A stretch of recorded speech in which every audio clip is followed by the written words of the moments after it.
Assalamualaikum warahmatullahi wabarakatuh. Kami dari kumpulan 1 dari kelas D1CS2411B akan membincangkan tentang tajuk isu kemusnahan alam sekitar dari segi teori hubungan manusia dan alam. Saya Siti Zulaika binti Kamarudin akan membincangkan tentang pengenalan. Yang pertama, alam sekitar merupakan kurniaan daripada Allah SWT kepada semua makhluk yang ada di muka bumi ini, terutamanya manusia. Definisi bagi alam ialah segala yang ada di permukaan dan di langit, manakala sekitar bermaksud di sekeliling kita. Alam sekitar ini terbahagi kepada beberapa komponen, iaitu atmosfera, hidrosfera, pedosfera, litosfera dan biosfera, yang di dalamnya mempunyai pelbagai kehidupan sama ada yang telah dikenal pasti ataupun tidak. Pedosfera ialah sebahagian kerak bumi yang terdiri daripada tanah. Hidrosfera ialah bahagian biosfera yang mengandungi air ataupun jumlah air di permukaan bumi, di bawah tanah ataupun di udara. Biosfera ialah semua ekosistem yang mempunyai hidupan. Litosfera pula ialah lapisan luar kerak bumi yang terdiri daripada batu batan, mendakan tanah dan lain-lain. Atmosfera pula ialah lapisan udara yang melingkungi bumi. Alam sekitar juga terbahagi kepada dua hidupan, iaitu flora dan fauna. Flora adalah semua tumbuhan yang hidup di satu kawasan, manakala fauna adalah segala jenis haiwan yang hidup di permukaan bumi. Dalam Islam, manusia perlu menjaga hubungan dengan alam sekitar selain menjalinkan hubungan yang baik dengan sesama manusia dan Allah. Oleh itu, manusia harus melaksanakan amanat yang diberikan oleh Allah. Dengan firman Allah, iaitu ingatlah ketika Tuhanmu berfirman kepada malaikat, sesungguhnya aku menjadikan seorang khalifah di atas muka bumi. Maka mereka menjawab, adakah patut engkau menjadikan di atas muka bumi orang yang berbuat bencana dan menumpahkan darah sebagai khalifah, sedangkan kami bertasbih memuji engkau dan mensucikan engkau? Allah berfirman, sesungguhnya aku mengetahui apa-apa yang kamu tidak ketahui. Surah Al-Baqarah ayat 30 hingga 32. Oleh itu, manusia diberikan tanggungjawab untuk memelihara alam sekitar. Namun manusia lalai dan melupakan tanggungjawab mereka yang menyebabkan banyak kemusnahan yang terjadi kepada alam sekitar. Seterusnya, objektif kajian bagi kumpulan kami ialah kajian ini dilakukan untuk menjadi bahan sumber rujukan pelajar dalam pembelajaran. Tajuk yang dipilih untuk huraian ini adalah mengenai isu kemusnahan alam sekitar. Seterusnya ialah kami akan menghuraikan faktor-faktor pencemaran alam sekitar. Hal ini kerana berdasarkan tajuk yang dipilih, terdapat beberapa diskusi yang berkaitan dengan perkara yang boleh memusnahkan alam sekitar yang semakin rancak setiap hari. Selain itu, kami ingin membincangkan tentang cadangan untuk mengatasi kemusnahan alam sekitar daripada terus berluasa. Manusia sebagai khalifah di muka bumi ini memainkan peranan yang penting dalam memelihara alam sekitar kerana ia amat berkait rapat dengan hubungan manusia dengan alam sekitar. Oleh itu, sebagai masyarakat yang prihatin dan sayang akan alam sekitar, kita perlulah mengambil tindakan yang sewajarnya untuk mengelakkan kemusnahan alam sekitar daripada semakin teruk. Seterusnya, kami ingin memberi kesedaran kepada masyarakat setempat. Hal ini kerana kemusnahan alam sekitar merupakan isu dunia yang memerlukan kesedaran daripada semua pihak di dunia ini. Hal ini kerana masalah pencemaran alam sekitar bukan sahaja berlaku di negara kita, malah berlaku di seluruh dunia. Terdapat beberapa kajian mengenai isu ini yang telah dibuat dan dikongsikan kepada dunia untuk menerapkan nilai keprihatinan dan cakna dalam diri masyarakat setempat. Terusnya ialah kajian literatur. Menurut Dr. Haliza, melalui Keratan Akhbar yang diterbitkan pada September 2019, beliau berkata bahawa kebanyakan pencemaran alam sekitar yang berpunca daripada campur tangan orang yang tamak, kurangnya promosi kelestarian alam sekitar, agensi penguatkuasaan undang-undang yang lemah dan tidak menitik beratkan alam sekitar, serta masyarakat yang kurang mengambil perhatian tentang gaya hidup hijau. Hal ini menunjukkan orang ramai tidak mengambil berat tentang masalah alam sekitar yang semakin teruk. Oleh itu, Dr. Haliza berharap agar semua pihak mengambil perhatian untuk mengambil langkah sewajarnya bagi melindungi dan memelihara alam sekitar sebelum keadaan menjadi lebih parah. Seperti sedia maklum, kos perbelanjaan yang tinggi amat diperlukan untuk menyelenggara dan memelihara alam sekitar. Selain itu, Dr. Haliza dalam artikel lain menyatakan bahawa pencemaran sungai akan menjejaskan fungsinya dan membahayakan kesihatan yang menyebabkan masyarakat setempat mengidap penyakit yang boleh membawa maut. Menurut beliau, pencemaran sungai yang berlaku akibat daripada pengembangan pesat yang dilakukan oleh manusia untuk menampung jumlah masyarakat yang semakin ramai. Dianggarkan bahawa 780 juta orang di seluruh dunia tidak mempunyai sumber air minuman yang bersih. Malah hampir 2.5 bilion orang di bumi tidak mempunyai kemudahan sanitasi seperti tandas yang bersih. Akibatnya, lebih 2,000 kanak-kanak di dunia mati akibat penyakit cirit birit yang disebabkan oleh ketiadaan air yang bersih dan persekitaran yang kotor. Oleh itu, pembangunan yang pesat mesti diselaraskan dengan pembangunan mampan untuk menyelamatkan alam sekitar dan menyesuaikannya dengan keperluan manusia. Seterusnya, menurut Dr. Nafaiza dalam satu artikel beliau berkata bahawa pembuangan sisa farmaseutical yang tidak betul perlu diambil kisah walaupun ia bukan punca utama pencemaran alam sekitar. Hal ini kerana loji rawatan air dan sisa konvensional yang sedia ada tidak mempunyai teknologi canggih untuk menghasilkan bahan-bahan kimia berkenaan. Oleh itu, masih terdapat sisa ubat dalam air kumbahan dan memberi kesan berbahaya kepada semua hidupan akuatik. Selain itu, pengendalian bahan farmaseutical yang tidak mematuhi piawaian dan prosedur yang ditetapkan bukan sahaja menyebabkan pencemaran air dan udara daripada sisa berpejan, malah yang lebih berbahaya ialah bahan kimia tersebut membahayakan kesihatan masyarakat. Oleh itu, semua pihak wajar memainkan peranan yang penting bagi mencegah daripada pencemaran ini terus berlaku. Antaranya termasuklah media massa yang memainkan peranan penting dalam mengetengahkan isu ini supaya dapat memberi kesedaran kepada masyarakat sekeliling. Seterusnya, saya akan menyerahkan pembincangan ini kepada Nurul Syakriana. Seterusnya, akibat keegoan, keragusan dan sifat mementingkan diri sendiri, manusia dalam memilih apa yang diinginkan oleh nafsu diri sendiri adalah punca utama perubahan iklim berlaku. Pemusnahan hutan, pembakaran secara terbuka, bangunan berkilangan yang semakin meningkat dari semasa ke semasa menyumbang kepada perubahan iklim. Hal ini terjadi kerana pencemaran terhadap udara dan alam sekitar menyebabkan lapisan ozon semakin nipis dan tanaman hijau yang semakin berkurang menyebabkan gas karbon dioksida berkurang. Alam sekitar begitu penting kepada manusia hari ini kerana ia merupakan sumber pengudaraan yang segar bagi kawasan di sekitarnya. Peningkatan perkilangan, pembalakan dan pembakaran meningkatkan kesan rumah hijau dan keseimbangan alam sekitar turut terjejas. Suhu di bumi meningkat dan menyebabkan manusia terkena pelbagai penyakit seperti strok haba, pening kepala yang berlaku oleh perubahan iklim yang berpunca oleh manusia diri sendiri. Aktiviti ini memberi kesan yang buruk dalam masa yang panjang kepada alam sekitar dan untuk memulihkannya kembali juga mengambil masa dan kos yang tinggi. Selain itu, aktiviti ini juga menyebabkan pencemaran air dan kematian hidupan laut akibat lebihan bahan kimia yang dikeluarkan oleh perkilangan. Selain itu juga, sumber air untuk manusia tercemar dan menyebabkan manusia terkena penyakit yang disebabkan oleh kecuaian dan keegoan mereka sendiri sehingga tidak endah terhadap alam sekitar. Menurut Muhammad Muhaimin Muhammad Zaki yang dikatakan dalam keratan akhbar Olam Metro, beliau menjelaskan bahawa alam sekitar merupakan salah satu tanggungjawab yang diberikan kepada manusia sebagai khalifah di muka bumi daripada Allah SWT. Dalam hal ini, kita harus menanamkan sifat mencintakan bumi dan alam sekitar. Selain itu, dengan menjaga alam sekitar, kita juga boleh mendapatkan hasil daripada tumbuh-tumbuhan di persekitaran seperti herba atau buah-buahan. Oleh itu, alam sekitar mesti dijaga sebaik mungkin kerana alam sekitar dan manusia saling bergantung antara satu sama lain. Beberapa kes berkaitan pencemaran telah dilaporkan di Malaysia, antaranya pencemaran udara di Pasir Gudang, Johor. Perlu diambil sebagai amaran. Ia dipercayai berpunca daripada pembuangan sisa toksik yang ditanam ke dalam tanah oleh orang yang tidak bertanggungjawab.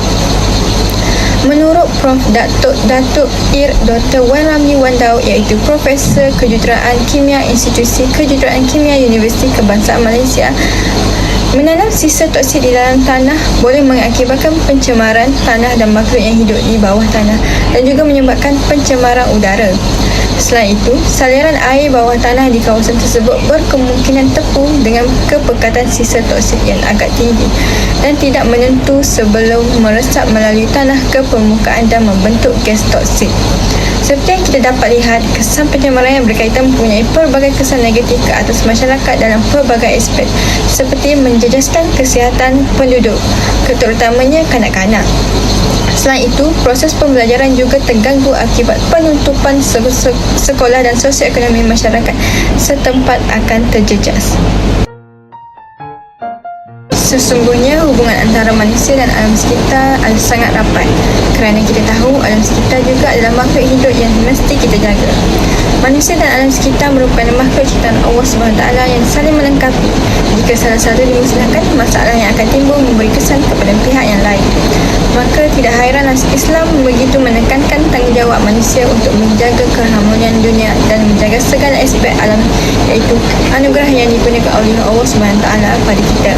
Umat manusia bukan sahaja perlu mengekalkan akidah yang agung ini, malah bertindak bijak menguruskan penggunaan hasil bumi secara mampan dan bijak agar tidak berlaku pembaziran atau kerugian, dan juga memastikan generasi yang akan datang tidak menanggung beban akibat daripada kerakusan sesetengah pihak yang tidak bertanggungjawab dalam mengekalkan mandat yang diamanahkan oleh Allah SWT. Apa yang ingin kami tekankan ialah pelaksanaan amalan teknologi hijau pada masa ini seperti menghapuskan atau mengurangkan penggunaan plastik di pasaraya, mengurangkan penggunaan elektrik, menjimatkan tenaga elektrik dan memastikan keselamatan dengan menutup peralatan elektronik yang tidak digunakan lagi untuk memastikan tiada pembaziran elektronik. Hal ini dapat kita lihat melalui usaha berterusan pelbagai pihak untuk menjaga keseimbangan dan keharmonian alam sekitar di muka bumi dan terus memastikan manusia dapat menunaikan tanggungjawab masing-masing sebagai khalifah di dunia ini untuk memelihara alam sekitar.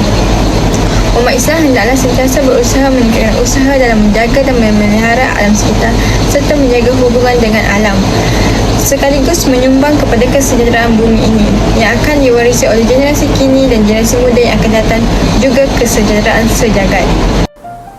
Assalamualaikum warahmatullahi wabarakatuh. Saya Wafa Kristina binti Arzukarnain akan membentangkan tentang metodologi kajian ini.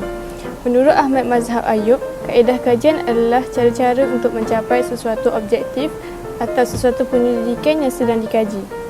Metodologi kajian ini dilakukan bagi pelbagai jenis kaedah dan langkah yang harus dijalankan semasa melakukan sesebuah penyelidikan dan untuk membuat tinjauan bagi mencapai tujuan dan matlamat kajian tersebut. Kaedah kajian ini akan mengambil kira 4 aspek, iaitu jenis kaedah kajian, prosedur analisis data, prosedur pengumpulan data dan teori pembelajaran bahasa. Malahan kita juga dapat menentukan sama ada kaedah, langkah dan penyataan masalah bagi kajian ini adalah relevan untuk digunakan.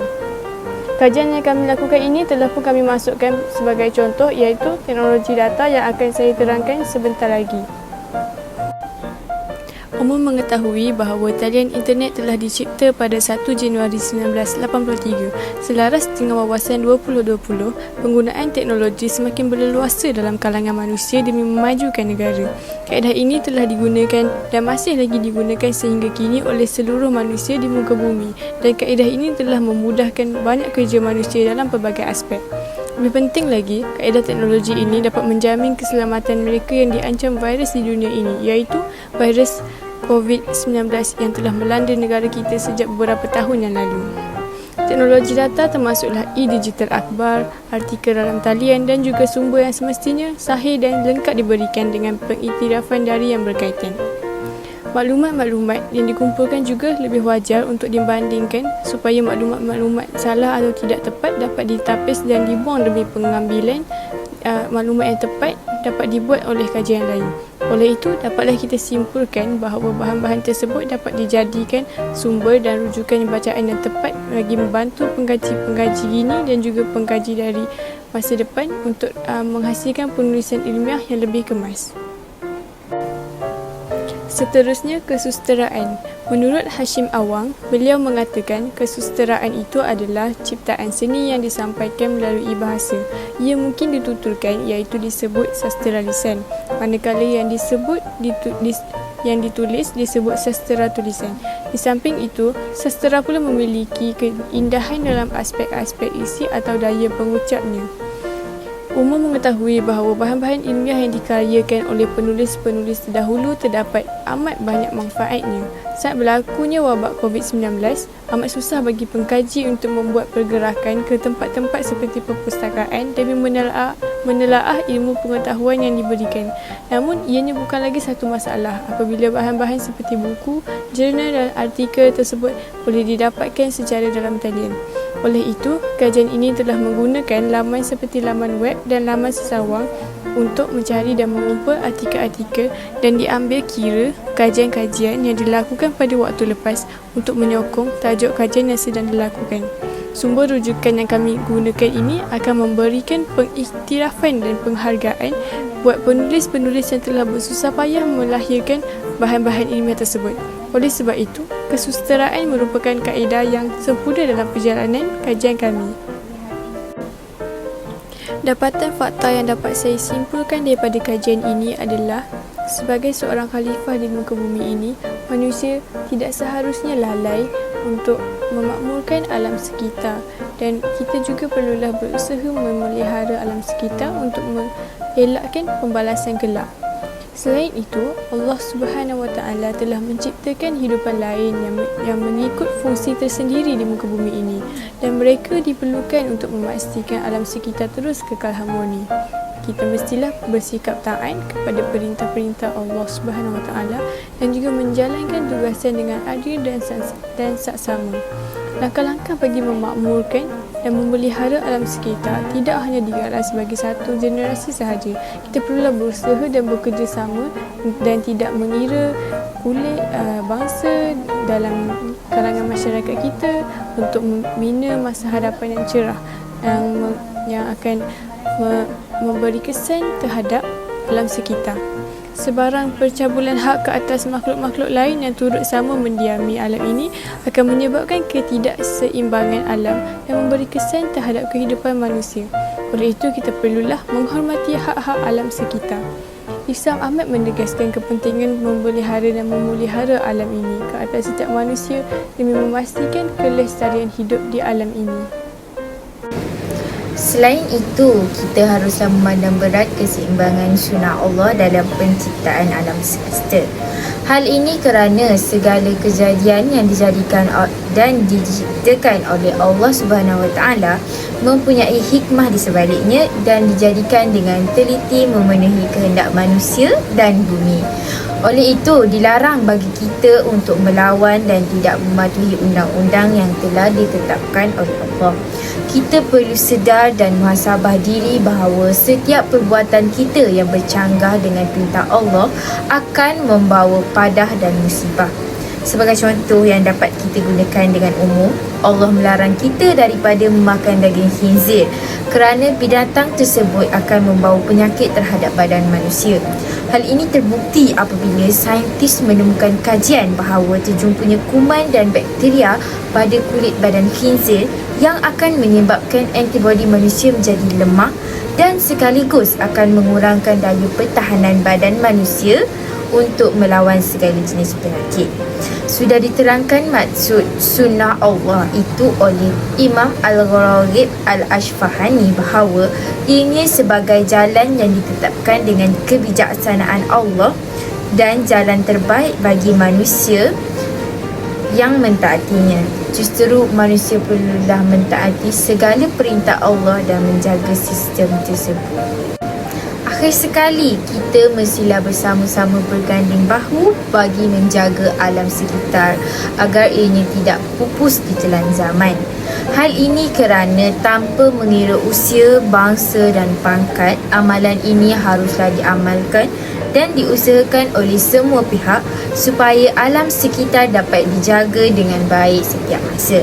Dengan ini, kebersihan dan kemaslahatan flora dan fauna akan lebih terjamin sekiranya lebih ramai pihak yang ingin berusaha membantu dan menjaga kebersihan alam sekitar. Malahan, pihak kerajaan boleh menggunakan kuasa mereka dengan mengetatkan undang-undang seperti mengenakan denda atau tindakan kepada pihak-pihak yang tidak bertanggungjawab dengan ingkar dalam menjaga kebersihan alam sekitar. Hal ini dapat membantu mengekalkan kebersihan alam sekitar dalam keadaan yang baik dan ianya juga dapat mengurangkan keputusan spesies untuk tempoh yang lebih lama agar generasi yang akan datang dapat melihat spesies-spesies yang pernah wujud di dunia ini. Saya Wana Ayuni akan membentangkan tentang cadangan. Seperti yang kita semua ketahui, perindustrian telah mencapai kejayaan besar, tetapi perlindungan alam sekitar telah diabaikan oleh manusia dan telah membawa kepada masalah yang kita hadapi hari ini, serta mungkin mempunyai kesan yang berkekalan kepada generasi akan datang. Oleh yang demikian, di sini saya sertakan beberapa langkah yang boleh dilakukan untuk mengatasi pencemaran alam sekitar. Langkah yang pertama ialah pihak berwajib perlu menghukum individu atau organisasi yang telah didapati bersalah mencemarkan alam sekitar. Hal ini dapat menghalang mereka daripada melakukannya lagi. Jika kita lihat pada hari ini, hanya beberapa kilang industri yang dibina mengikut piawaian kerajaan. Terdapat juga laporan mengenai kilang yang telah mencemarkan alam sekitar dengan membuang sisa mereka terus ke dalam sungai atau parit sebelum merawatnya. Sikap pemain industri yang tidak sanggup bertanggungjawab atas tindakan mereka menyebabkan pencemaran terus berlaku. Jadi, hukuman yang dikenakan haruslah sangat berat bagi menyampaikan mesej kepada orang ramai agar mereka sedar akan perbuatan yang salah ini akan menyebabkan alam sekitar musnah. Okey, so poin saya yang seterusnya ialah perancangan dan pengurusan sisa yang sistematik. Secara kebiasaannya, kita tidak mengasihkan sampah yang dibuang mengikut kategorinya. Jika kaedah ini berterusan, jumlah tanah pelepasan sampah akan bertambah dan menyebabkan pencemaran berlaku. Dengan mengamalkan 3R iaitu Reduce, Reuse, Recycle, kita dapat belajar cara untuk mengasihkan sampah mengikut kategori yang ditetapkan. Ianya dapat mengurangkan kehilangan sumber yang diperlukan seperti petroleum dan arang batu yang merupakan antara sumber yang semakin berkurangan dan perlu dipelihara agar kita dapat menggunakannya pada masa akan datang. Contohnya, semasa membeli belah, kita sepatutnya terhadkan pembelian barangan dan hanya membeli barang keperluan sahaja, serta kurangkan pembelian barangan yang jarang digunakan agar ianya tidak terbazir begitu sahaja. Reuse pula merupakan usaha dalam menggunakan semula barang yang sedia ada. Contohnya, kita boleh menggunakan semula plastik yang sedia ada untuk membeli belah dan menyimpan barang yang ada di rumah. Manakala recycle ialah mengitar semula barangan seperti mengubah sesuatu barang kepada barang yang baru. Akhir sekali, pihak kerajaan perlu melaksanakan kempen dengan lebih berkesan. Kempen merupakan kaedah yang paling berkesan untuk menyampaikan sesuatu maklumat tentang pelbagai perkara. Rakyat akan mendapat kesedaran untuk menjaga alam sekitar sejak kecil melalui kempen yang diadakan ini. Ianya juga dapat menyedarkan manusia yang masih tidak sedar akan kepentingan penjagaan alam sekitar. Pelbagai media massa dapat digunakan untuk menjadi wajah penyampaian maklumat melalui kempen. Contohnya, telefon merupakan gadget yang paling banyak digunakan pada zaman ini. Kebanyakan masyarakat pasti mempunyai gadget ini tidak mengira usia. Oleh itu, banyak artikel-artikel yang sepatutnya dikeluarkan dan disebarkan melalui aplikasi-aplikasi yang telah disediakan di dalam telefon. Media-media lain seperti surat khabar dan radio juga wajar digunakan sepenuhnya untuk memastikan masyarakat sedar akan betapa pentingnya penjagaan alam sekitar. Kempen yang diadakan sebelum ini kurang efektif kerana pihak yang menjalankan kempen ini kebanyakan dijalankan secara bermusim dan hanya akan diadakan pada waktu-waktu yang tertentu sahaja. Oleh yang demikian, masyarakat akan mudah lupa tentang apa yang disuarakan di dalam kempen tersebut. Sekian, terima kasih. Pada kesimpulannya, terbukti bahawa alam sekitar juga boleh berlaku yang diakibatkan oleh manusia atau semula jadi. Manusia perlulah menjaga alam sekitar demi kemakmuran dan keseimbangan bumi. Selain itu, manusia perlu melaksanakan amanat yang telah diberikan oleh Allah SWT sebagai khalifah di muka bumi ini, selain daripada beribadah kepada Allah SWT.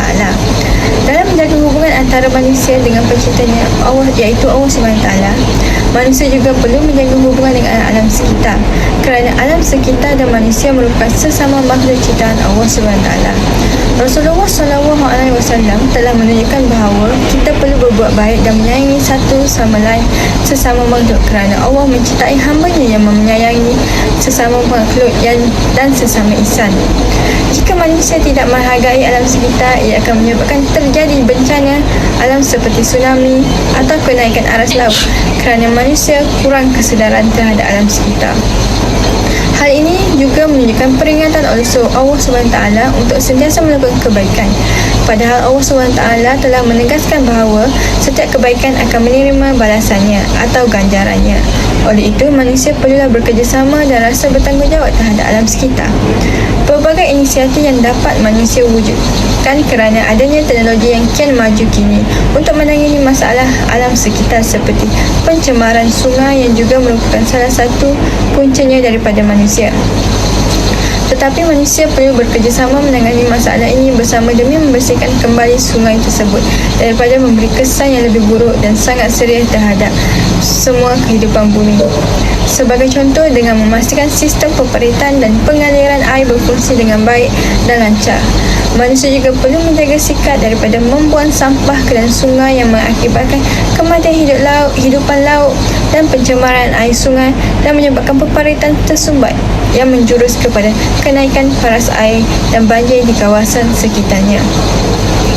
Kerajaan juga merupakan salah satu organisasi yang penting dalam memastikan alam sekitar terjaga dengan mengadakan kempen kesedaran, gotong royong dan aktiviti yang telah yang kami huraikan secara mendalam. Hal ini dapat menunjukkan bahawa manusia mengambil berat tentang alam sekitar demi menjaga persekitaran bumi yang baik. Sama-samalah kita sesama makhluk di muka bumi ini menjaga alam sekitar sebagai khalifah Allah SWT.